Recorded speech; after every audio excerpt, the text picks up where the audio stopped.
dia, meus amigos. Mais uma oportunidade que Deus está nos dando para meditarmos na Sua palavra, estudarmos a Sua palavra, guardarmos ela no coração, para reter essas verdades e se preparar em paz para todo o estabelecimento da vontade de Deus. Nós estamos fazendo estudo no livro do Apocalipse, nós estamos no capítulo 2, e estamos estudando as cartas que João enviou às 7 igrejas da Ásia Menor por ordem do próprio Senhor Jesus Cristo. Nós vamos inicialmente orar e depois seguimos no estudo. Santo Deus, pedimos ao Senhor a Tua graça, a Tua misericórdia. Esta para poder ter os olhos abertos para entender, compreender e guardar no coração aquilo que o Senhor quer nos ensinar para o nosso bem. Em nome de Jesus eu oro com gratidão. Amém. Nós vamos estudar esse texto da Palavra de Deus que está em Apocalipse capítulo 2, dos versos 18 aos versos 23. Essa carta que é endereçada à igreja de Tiatira, ela vai, na verdade, até o verso 29. Então, nós vamos dividir esse estudo da igreja de Tiatira em duas partes. Nessa primeira parte, nós vamos ficar com os versículos 18 a 23. Diz assim a palavra de Deus.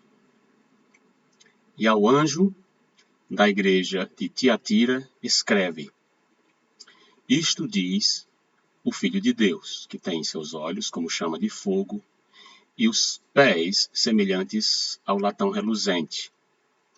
Eu conheço as tuas obras, e amor, e serviço, e fé, e a tua paciência, e que as tuas últimas obras são mais do que as primeiras. Mas algumas poucas coisas tenho contra ti, que deixas Jezabel, mulher que se diz profetiza, ensinar e enganar os meus servos, para que forniquem e comam dos sacrifícios da idolatria.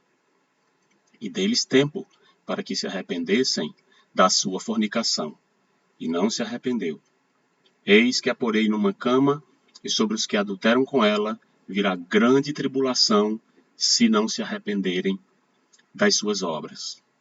E destruirei com morte a seus filhos. E todas as igrejas saberão que eu sou aquele que sonda as entranhas e os corações. E darei a cada um de vós, segundo as vossas obras. O texto todo é este que nós vamos estudar em duas partes. E esse texto se apresenta no versículo 18, fazendo a apresentação de quem está escrevendo, o próprio Senhor Jesus Cristo. Depois ele vai fazer elogio à igreja. Depois de fazer o elogio à igreja, ele vai reprovar a igreja. Ele vai mostrar o que ele identifica com seus olhos de chama de fogo, que deve ser digno de correção dentro da igreja. E aí ele aconselha. Ele dá um conselho para a igreja e sempre faz promessa para aqueles que são dele, que estão dentro da igreja. Sempre faz promessa para aqueles que se arrependem e que estão em desacordo com sua vontade. Mas essa igreja, a quem foi endereçada essa carta, a igreja de Tiatira, ela foi escrita, conforme os historiadores, por Seleu, que foi um dos 4 generais de Alexandre o Grande, por volta de 280 a.C. E era uma cidade famosa por fabricar tecidos. Inclusive, lá em Atos 16 e 14, Lídia, aquela vendedora de púrpura, bem piedosa, mulher piedosa, que atendia ao que Paulo dizia, porque o Espírito Santo lhe abriu o coração, provavelmente era uma representante dessas fábricas daquele tempo ali, que estavam naquela região ali em Tiatira. E apesar de ser um centro comercial interessante e importante daquela época, mas era uma cidade das 7 igrejas, das 7 cidades que tem as 7 igrejas do Apocalipse, era menos importante. Não há, inclusive, nenhum registro histórico de cristãos em Tiatira que tenham sofrido perseguições ou religiosa ou até mesmo política tão significativa, né? Normalmente, os estudiosos, quando olham para essa igreja de Tiatira, conseguem ver um paralelo bem claro entre esta igreja, as características dessa igreja e os problemas que ela sofria e a sua condição espiritual. em relação à igreja que foi desde aquele período ali de 538, quando inclusive estava começando a ascensão do papado, até 1500, os anos 1500, 1517 a.C., considerada das sete igrejas a do período que cobriu o período mais longo da história da igreja na Terra. Então, você já percebe que é uma igreja que tem características daquele tempo ali da Idade Média. Então, 538 ali, já o papado já começava a ter a sua ascensão, a sua supremacia, indo até o período que nós já conhecemos como a reforma da igreja, a reforma protestante, isto é, aquela que protestava contra os grandes desmandos espirituais que a igreja acabou por se deixar levar e se enlevar ao longo do tempo pela persuasão de homens, pela persuasão de ensinos doutrinários equivocados, um abandono da palavra de Deus, um abandono da simplicidade do evangelho. E essa igreja representa muito bem esse período, né? Houve uma perseguição, sim. Para não dizer que não houve uma perseguição, segundo os historiadores, ali na época do século XII, né, quando se estabeleceu o que é conhecido como a famosa Santa Inquisição. Né? Naquele tempo ali, muitos, né, milhares de pessoas foram mortas. E aí, tanto isso foi um período, uma coisa tão séria, tão maculada na história do cristianismo histórico, que quando foi em 2004, o Papa João Paulo II, numa carta que ele dirigiu num simpósio, né, chamado Atas do Simpósio Internacional à Inquisição, ele pediu perdão pela tortura e assassinatos que foram praticados durante a Inquisição, então, reconhecendo o quanto a igreja desceu nas profundezas da inimizade contra o ensino puro dos apóstolos. Infelizmente, isso ocorreu e está registrado na história.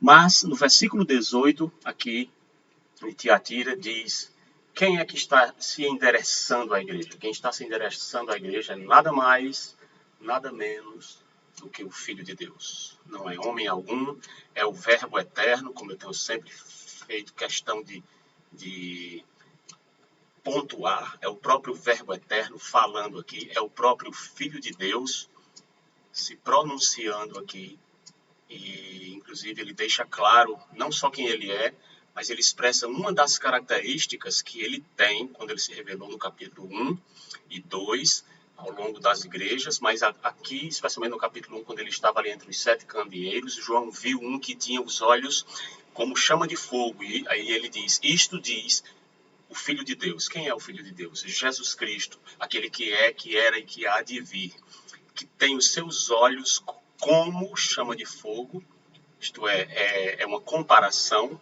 para mostrar que são olhos que normalmente chama de fogo, tem conotação na profecia, na escritura de juízo, e Jesus Cristo está se dirigindo para a igreja de Tiatira com olhos de juízo, com olhos prescrutadores, que vão além, penetra profundamente a todos os recônditos das trevas, das obras ocultas, e ele vai lá e prescruta todas as coisas com esses olhos que vão aplicar juízo. Seus pés são semelhantes ao latão reluzente, isto é, por onde ele caminha trazendo o seu juízo. O latão reluzente tem também essa conotação de aparência de fogo e, portanto, de juízo.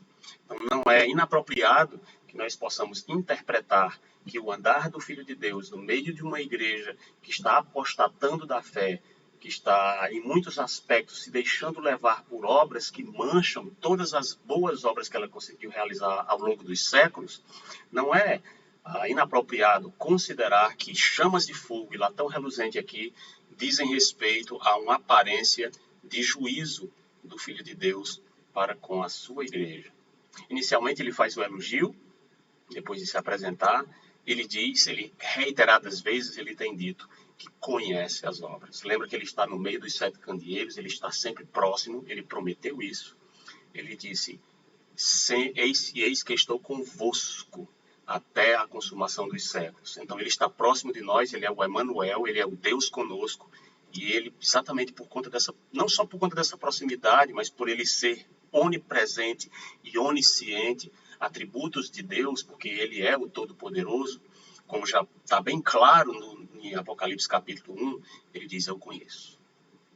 De novo, sempre reiteradas vezes, guardar no seu coração, não importa o que você está passando, não importa o que você está fazendo, não importa o enfrentamento de sua vida, não importa nada disso. O Senhor conhece. Se você está pecando, se você está desobedecendo, se você está fraquejando, Ele conhece. Se você está sendo fiel, se você está labutando, se você está sofrendo, Ele conhece. Ele conhece todas as coisas, todas as tuas obras, todo o teu esforço, todo o teu trabalho, toda a tua labuta nas tarefas árduas em servi-lo nesse mundo contrário a ele.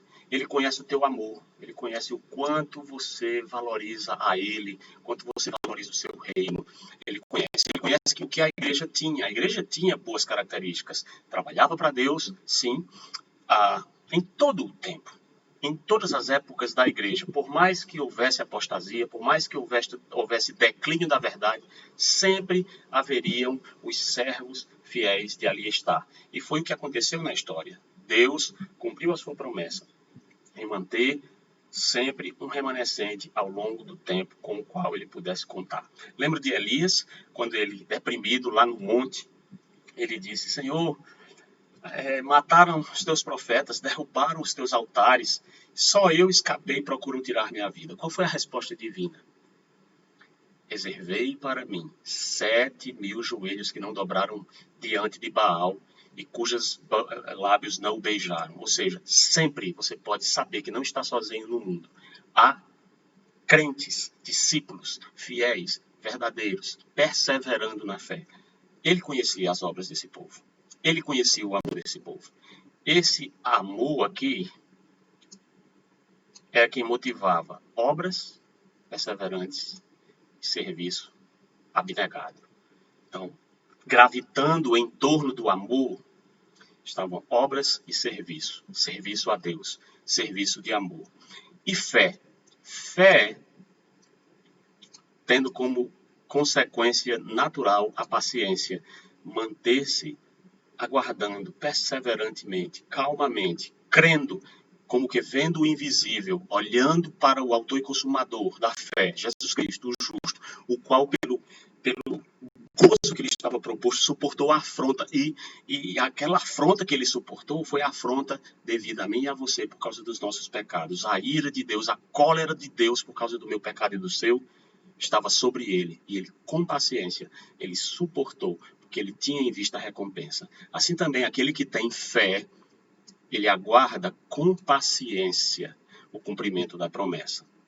E que as tuas últimas obras são mais numerosas do que a primeira. É interessante porque lá em Apocalipse 2 e 2, da igreja de Éfeso, é dito, o Senhor Jesus Cristo adverte a igreja dizendo, olha, volta a praticar as primeiras obras. Mas é digno de nota que essa igreja aqui, ele diz, as tuas últimas obras são mais numerosas do que a primeira. Era como se a igreja tivesse conseguido amadurecer nesse tipo de procedimento de trabalho para Deus. Mas aí, o que é que acontece? A coisa muda de figura. Mas, algumas poucas coisas tenho contra ti. E essas poucas coisas, eu tenho insistido aqui, por mais poucas que possam parecer, são suficientes para manchar o testemunho, são suficientes para trazer o juízo prescrutador dos olhos e dos pés do Filho de Deus, percorrendo toda a sua igreja e trazendo o seu juízo contra ti. Sabe qual é esse problema da igreja? Permissividade. Alguém, Jezabel, esta mulher, que se dizia, ou seja, ela não era, ela apenas se dizia, ela se arvorava, ela se imiscuía lá na igreja como sendo uma profetisa.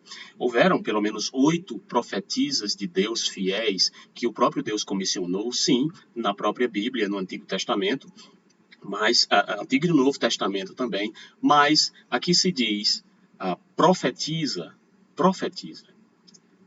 Ela não era profetisa, ela se autoproclamava na igreja profetisa.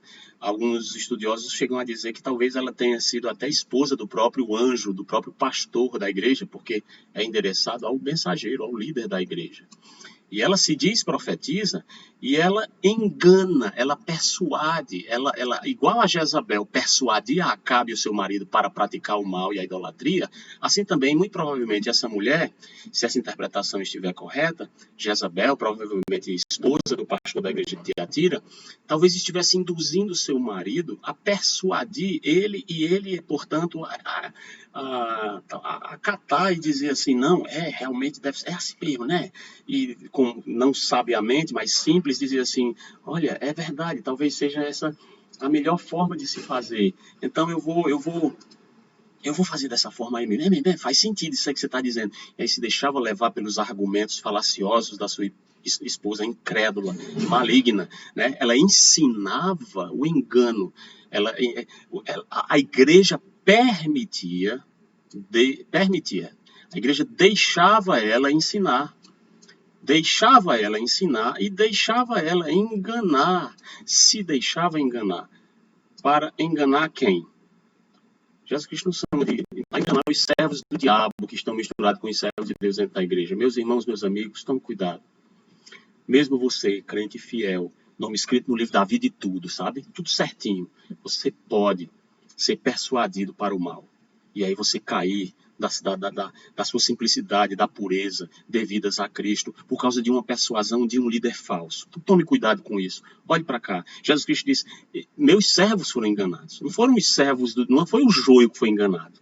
Não foram os crentes falsos que foram enganados, foram os crentes verdadeiros aqui, que nesse caso se deixaram dissuadir para a idolatria e para a fornicação, para o pecado da imoralidade. É o que diz o texto aqui. E diz aqui a palavra de Deus que o Senhor, sempre em sua misericórdia, sempre em sua longanimidade, sempre em sua paciência, deu tempo, concede tempo para que haja arrependimento. Veja, versículo 21. E dê-lhe tempo para quê? Para que esse tempo? Para que esse tempo que lhe foi dado? Para que se arrependesse. Para que mudasse de mentalidade, para que mudasse de pensamento, para que mudasse de ação, para que alterasse o curso dos seus caminhos habituais, para que decidisse por um outro tipo de valor e de pensamento, para que decidisse criar um novo homem, criar um novo estilo de vida. O Senhor deu tempo. Fico pensando nesse tempo que nós estamos vivendo agora. Reclusos, tendo que ficar aprisionados por conta de tudo que está nos sucedendo neste ano de 2020. O Senhor pode estar dando uma oportunidade para mim e para você, para nos arrependermos do engano que nos deixamos enganar, do erro pelo qual nos deixamos ser ensinados. Tantas doutrinas, tantas coisas que nos fazem separar do firme fundamento da nossa fé em Cristo e nos leva a ir por doutrinas humanas, doutrinas essas que nos levam a ser indulgentes com a nossa carne, indulgentes com os nossos próprios orgulhos e pensamentos. É mesmo, assim, pensar dessa forma também é um exagero, não é? Não vou pensar dessa forma, não. Acho que temos que buscar um equilíbrio e às vezes querendo se arvorar de sábio, como essa que se arvorar de profetiza, muitos querem se arvorar de sábios apenas para persuadir alguém a abandonar a fé. Que não seja assim no meio do povo de Deus, que não seja assim entre nós. Porque essa mulher, essa profetisa, esses profetas, esses líderes desse mundo, e aí aplicando para nós no mundo pós-moderno, só querem ensinar o engano aos servos de Deus e fazer um proselitismo para tirar os servos de Deus do caminho da justiça, do caminho da verdade, do caminho da vida, que é Jesus Cristo. E o Senhor dá tempo, Ele é longânimo. Não retarda o Senhor para convosco a promessa, antes é longânimo para convosco, não querendo que nenhum de vós se perca, senão que todos venham a arrepender. Está falando de quem? Pedro está falando que o Senhor Jesus Cristo está sendo longânimo, não é para com os incrédulos, não. Ele está sendo longânimo para convosco, está falando para a igreja, está falando para os servos de Deus, não querendo que nenhum daqueles que estão fraquejando na fé, se desobedecendo, se afastando de Deus, se perca. Os que são dele, nenhum deles vai se perder. E nenhum deles se perdeu até aqui, exceto o filho da perdição, para que se cumprisse a Escritura. Mas todos aqueles que são de Jesus, vêm para o Pai. Vem para Jesus Cristo, e o que vem a mim, de modo nenhum o lançarei fora, e ninguém o arrebatará da minha mão. A segurança é perfeita, é completa, é completa. A obra que ele começou na minha vida e na sua, ele vai completar até o dia de Cristo Jesus. Então, o Senhor nos dá tempo, está dando tempo para mim, está dando tempo para você, para que você se arrependa.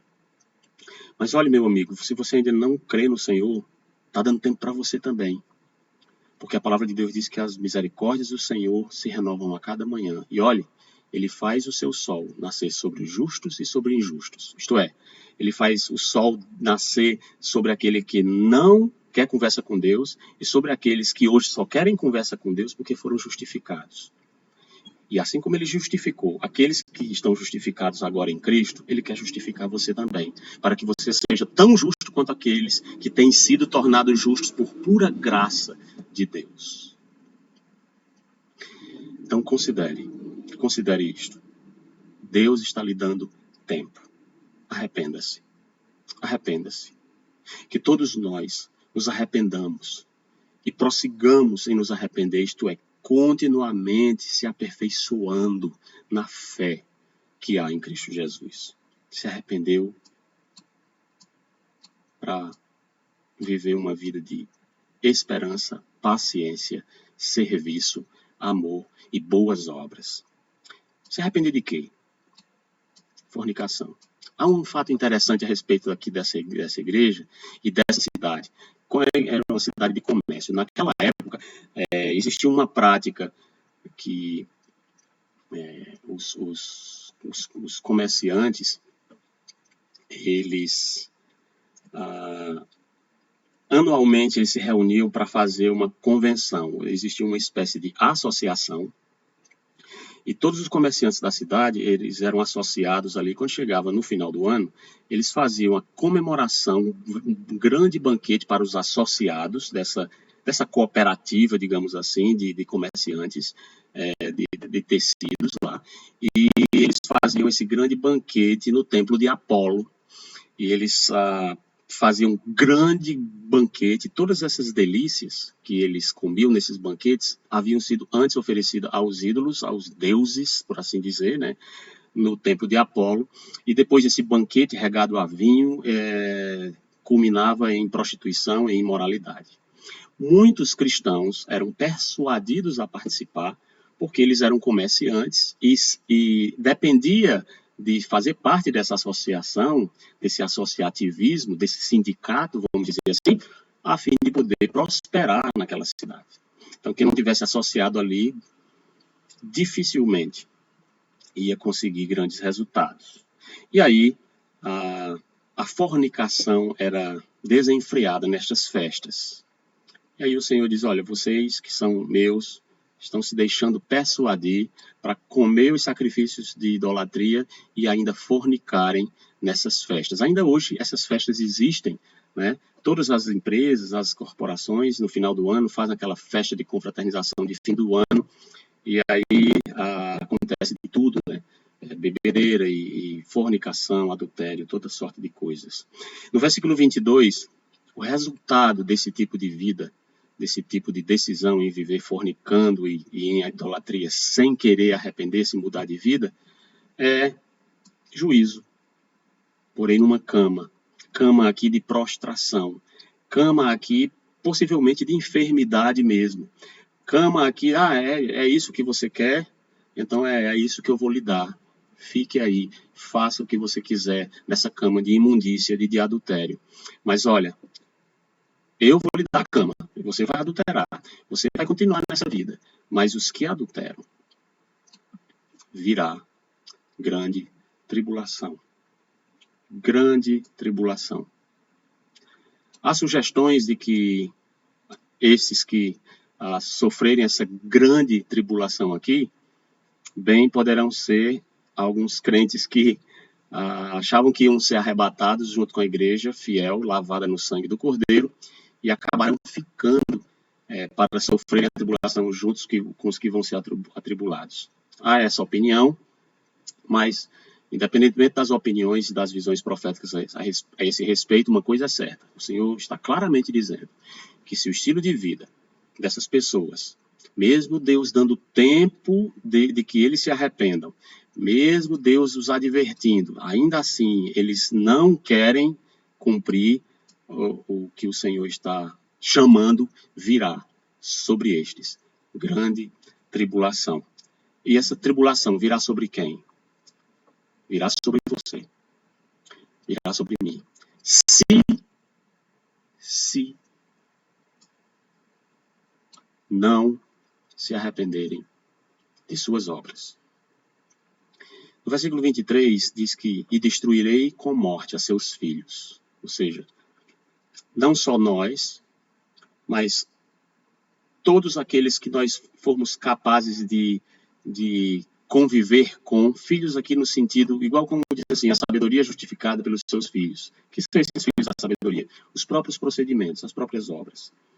Então não significaria necessariamente aqui que eu fazendo, meus filhos pagariam, embora isso é possível que aconteça, mas no sentido de dizer assim: eu destruirei com morte, tanto a você como todos aqueles com os quais você conduziu à fé na idolatria e na fornicação. Há muitos crentes que, ao invés de persuadirem as pessoas para a santidade, para a firmeza no Senhor, acabam persuadindo os crentes, levando eles para serem 2 vezes mais filhos do inferno do que eles. Os fariseus faziam isso. E muitos supostos crentes fazem isso. Muitos supostos líderes e profetas e pregadores fazem isso. Então, destruirei com morte. Não só a você, mas todos esses que você conseguiu arrebanhar como que filhos da sua fé reversa, perversa, pervertida. Fé na carne, fé no tempo presente, fé nas coisas deste mundo e não nas obras de amor, de serviço, de devoção, de fé e de paciência ao Senhor. E assim, é interessante. Todas as igrejas, interessante aqui que não é só a igreja de Tiatira, todas as igrejas em todos os tempos e todas as épocas de todos os séculos saberão, vão tomar conhecimento que eu sou o que sou, eu sou aquele que sonda rins, literalmente, rins, a palavra original, rins e coração, isto é, o mais profundo do ser humano. Eu vou lá e busco o real intento, o real propósito. Eu sondo cada pensamento, cada projeto, cada intencionalidade por trás de qualquer performance humana. Eu sondo rins e sondo os corações. Eu não sou superficial. Eu vou fundo. Os meus olhos vão fundo para sondar rins e coração. E dessa forma, nada vai me escapar a essa minha capacidade de percepção total de tudo na vida de todos, para sondar rins e coração, a fim de dar com justiça a cada um. Veja que não é uma coisa massificada. Veja que não é uma coisa assim para dizer, não, veja, é o grupo, é aquela coisa, e aí eu saio diluído no grupo, como hoje, né? Hoje tem gente na igreja, tá no meio da igreja, é crente, mas não é, né? E tá diluído no grupo religioso. Não, aqui ele vai dar a cada um. A cada um, segundo as vossas obras. Então, considere estas palavras para que você não se deixe enganar pelos argumentos de profetas e profetisas da pós-verdade, do pós-modernismo do século XXI, lhe levando a praticar obras de injustiça, de indignidade, de fornicação, sem que você se arrependa. Arrependa-se. Arrependamo-nos nós. E pratiquemos obras de amor, obras de serviço, obras de paciência, obras de fé, e fé no Senhor Jesus Cristo. E se não nos arrependermos, Ele virá dar a cada um de nós, segundo as nossas obras. Que não seja assim, que nós estejamos firmes no firme fundamento da justiça do Senhor Jesus Cristo. Amém.